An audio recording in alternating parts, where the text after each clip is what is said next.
Today we're driving the 2024 Ford Mustang Dark Horse. The Dark Horse starts at around $60,000. This is the premium with the 10-speed automatic and a bunch of options. It's got the tech package, it's got the Dark Horse handling package, the appearance package. It's over $73,000, $74,000 as tested. So, not cheap, but we are actually going to be able to drive it today, which I'm very, very excited about. I'm very curious to see how the automatic feels in this car, in this new 2024. Hopefully the steering's a bit of an improvement. Some things here I think are maybe a step backwards. We have a touchscreen that is very slow, very laggy. We've gotten rid of some physical buttons and controls. We have some quick access controls here for traction control, change our steering weight, drive mode settings, which is nice. We get a few different gauge clusters, but everything in here is just, for how fast this car is, everything just very slow screen-wise. Climate controls, they work okay. We've got an active exhaust, quiet mode, normal, sport, track. We'll probably leave it in sport today. Ooh, this also has the drift brake, which is actually just an electronic parking brake, but it does things. We're not going to be testing that out on the street today. We would like to test that out at some point on the track, but this is not that week, unfortunately. On the outside, this is painted in blue ember metallic, which I think is a very cool looking color. Look at that. With the blue brake calipers, this is a stunning looking car. We're on Pirelli Trofeo RS tires, 305s in the front and 315s in the rear. 305 30R19s, massive tire, really sticky, actually kind of livable on the road for how aggressive they are. Of course, this S650 Mustang is based on the S550 Mustang's chassis. We've got some improvements though, some changes. Bits from the GT500 in the engine. It's a 5-liter Coyote V8 making 500 horsepower. Naturally aspirated, that is pretty awesome. New design for 2024. I think it looks quite good, especially as a Dark Horse. We still get a nice spacious trunk, fold down the rear seats too. Not the biggest opening, but in a sports coupe, it's what you get. I like the rear spoiler, that is super aggressive.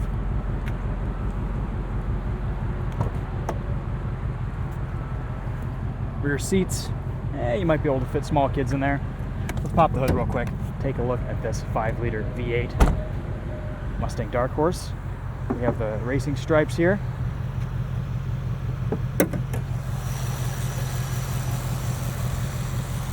Great sounding engine, revs to the moon, dual throttle bodies now for 2024.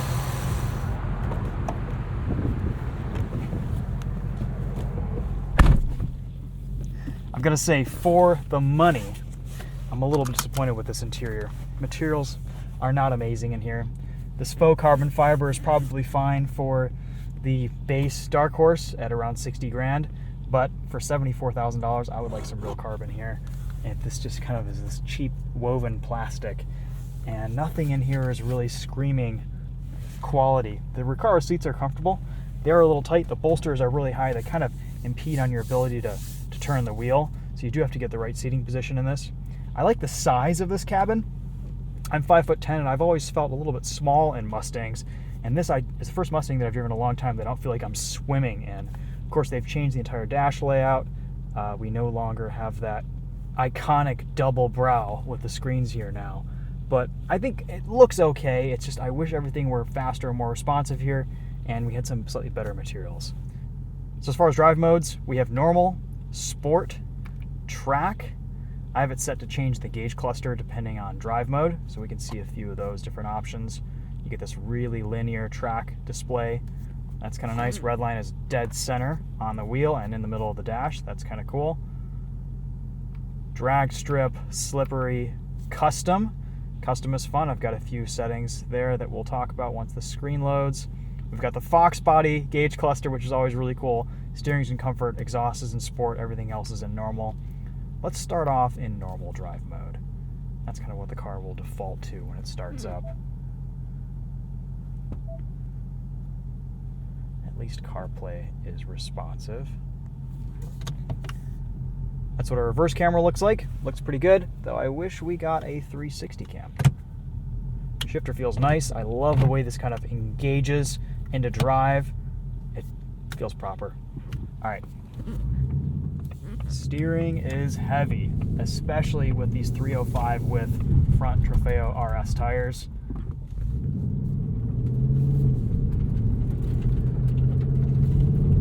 Suspension is definitely on the firmer side, even in normal mode, though not too punishing. Picking up a lot of rocks here with these sticky tires.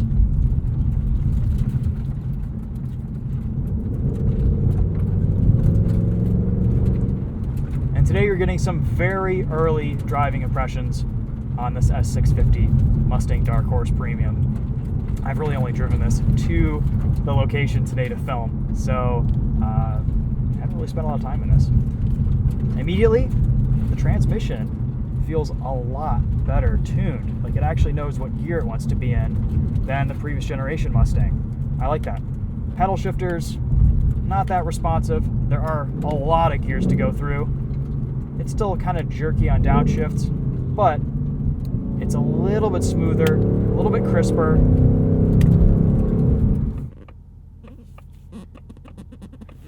A few little noises here from the seatbelt, a couple little dash rattles.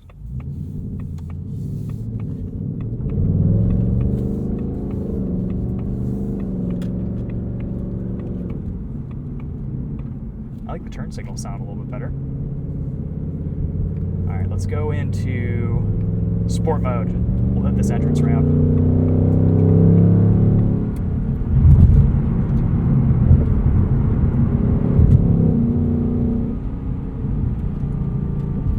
Steering is noticeably more direct and responsive. There still isn't a whole lot of feedback and feel, but you get a pretty good idea of what's going on with the chassis and vibrations in the seat and floorboards.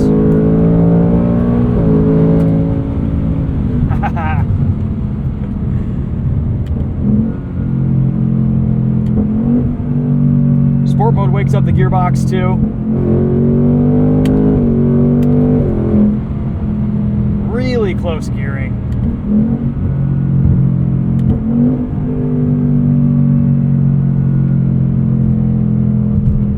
Track mode.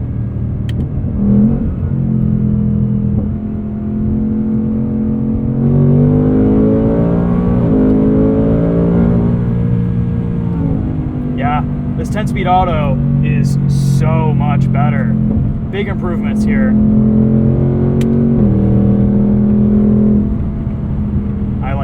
I like that a lot. Don't think we're going to be able to get in front of this truck here. Okay, well, that's a pleasant surprise.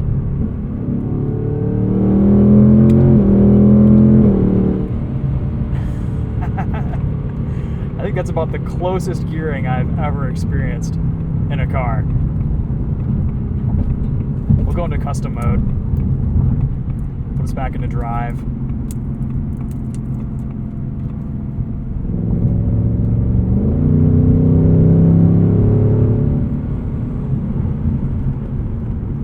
Brakes feel pretty good.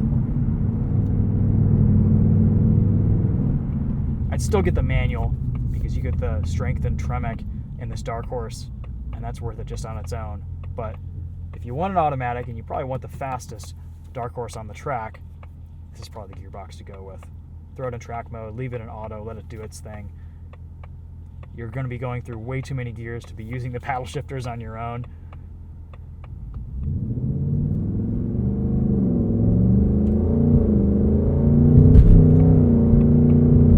Sounds fantastic. Love having the custom drive mode so you can customize all of your various settings and parameters, from steering feel to exhaust sound, suspension stiffness. This is actually a pretty tame car to drive around casually.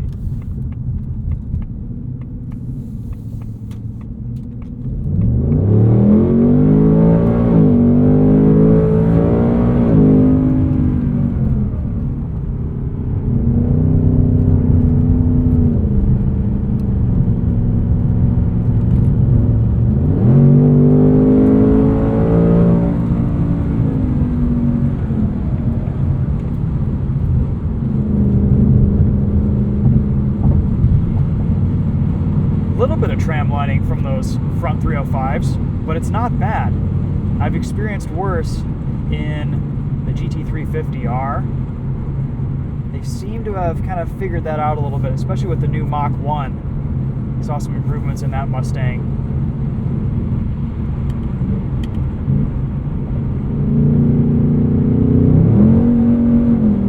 Let's play around in manual some.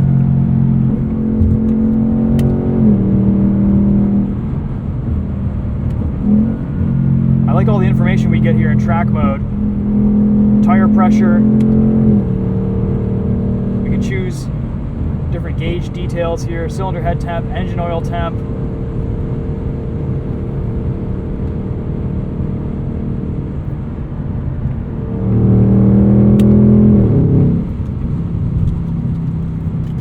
Paddle shifters. They're a little cheap and plasticky.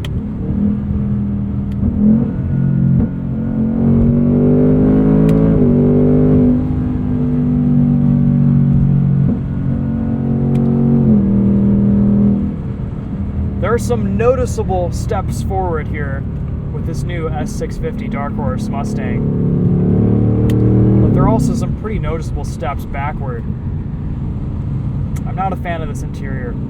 I like the way I feel in it and the way I fit in it, but everything is just, all your interactions with the screens are way too slow. This is 2023. There is no excuse for a laggy infotainment, especially when it's your only interaction point with the car.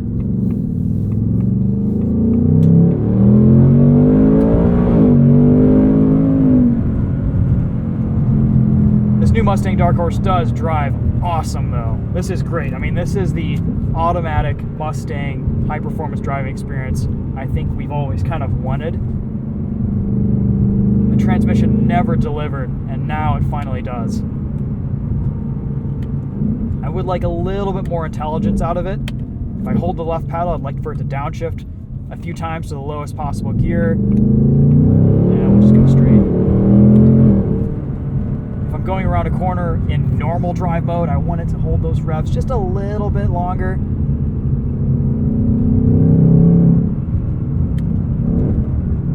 But again, really, you should get the manual if you're getting a Dark Horse, so you have control over your own gears.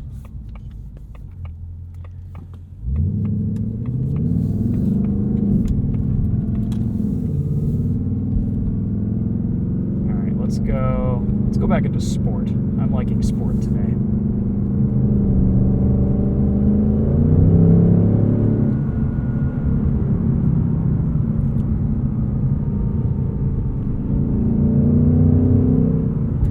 Good visibility too. I can see well out of the rear window. Mirrors are a little tiny, but they work. Wish Ford kind of included those little fisheye mirror options. Forward visibility is great. Love the view over this hood line, and we'll just keep it rolling here.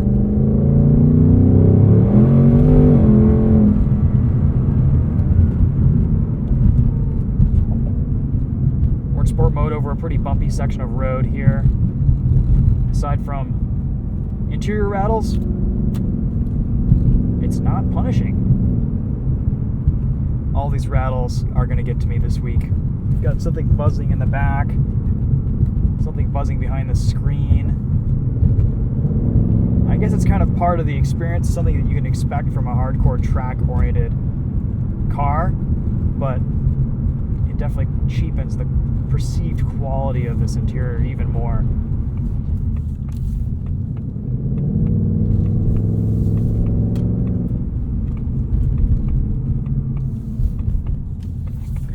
There have been some mixed reviews out there on the steering. I have not driven a regular Mustang GT. I've only been in a Dark Horse. So this is actually my first time behind the wheel of the new S650.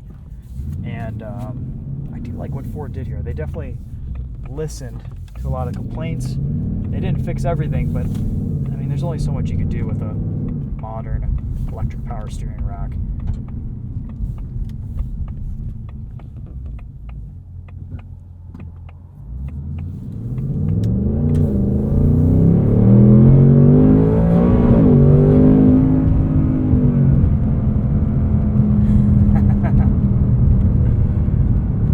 10-speed just banging off shifts there.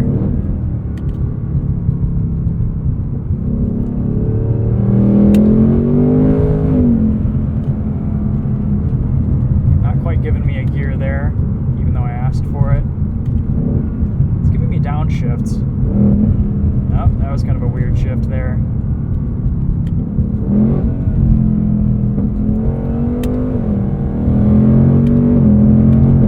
There we go. Now it's listening to me.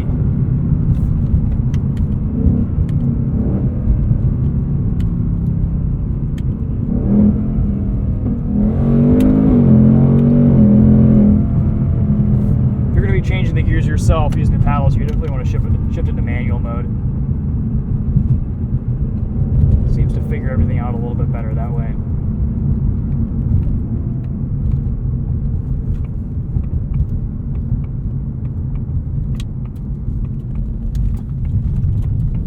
Really sharp front end.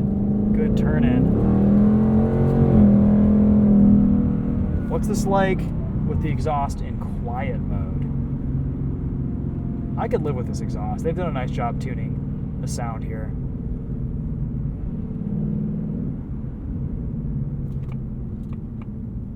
Quiet mode is not available right now. There we go. Now it's on. Oh, no, guess not. What about sport mode? Sport exhaust is on. Feature is not available right now. Okay, I guess I can't change the exhaust. Turn signals, use them.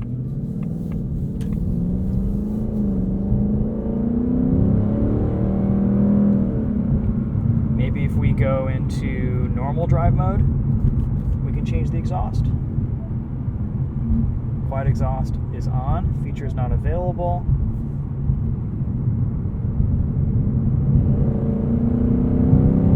That sounds quieter.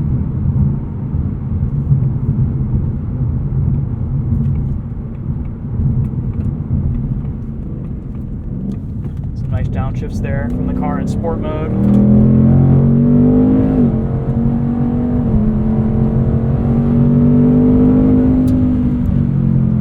Can't wait to get this out on track. I think that's where this Dark Horse is really going to shine. That was awesome back there. Gearbox did its thing. Great suspension tuning here. Really balanced chassis.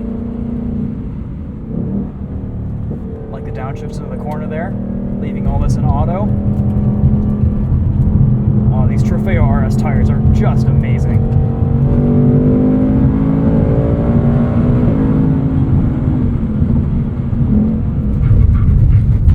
Hard on the brakes there.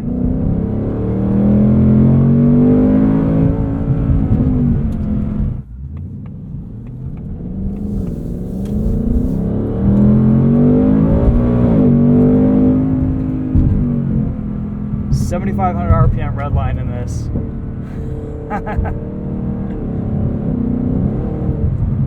Oh boy. 10 speed's getting excited.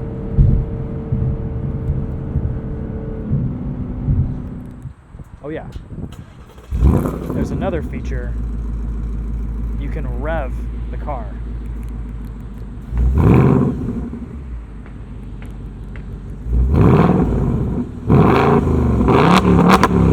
With the key. So here, unlock, lock, lock again.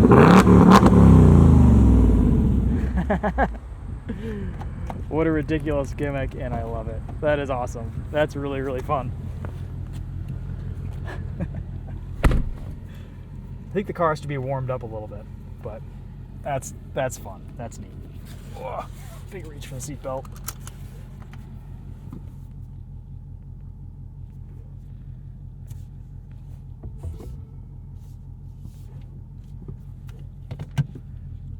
Excited to test out the drift brake on track too. I think that'll be pretty neat.